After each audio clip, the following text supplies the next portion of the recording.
بسم اللہ الرحمن الرحیم۔ السلام علیکم ورحمۃ اللہ وبرکاتہ۔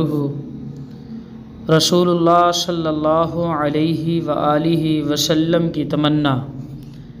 آج کی اس خوبصورت ویڈیو میں آپ صلی اللہ علیہ وسلم کی ایک دل کی تمنا کو ذکر کیا جائے گا۔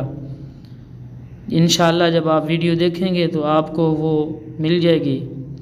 مزید اسلامی ویڈیو حاصل کرنے کے لیے ہمارا چینل اسلامی ذخائر اینڈ وظائف کو سبسکرائب کریں اور دیگر دوست احباب تک بھی اس کو شیئر کریں، تاکہ جو حضرات اس کو پر عمل کریں گے جس طریقے سے ان کو ثواب ملے گا تو آپ کو بھی دین کی بات ان تک پہنچانے کا ثواب ملے گا۔ رسول اللہ صلی اللہ علیہ وسلم کی تمنا حضرت ابن عباس رضی اللہ تعالیٰ عنہما سے روایت ہے، فرمایا کہ رسول اللہ صلی اللہ علیہ وسلم نے ارشاد فرمایا، میں پسند کرتا ہوں کہ سورۃ یاسین میری امت کے ہر انسان کے دل میں ہو۔ تو سورۃ یاسین ہمیں یاد ہونی چاہیے، یہ اللہ کے محبوب کی دلی تمنا ہے۔ ہم پڑھیں گے، اس سے برکات حاصل ہوں گی، فوائد حاصل ہوں گے۔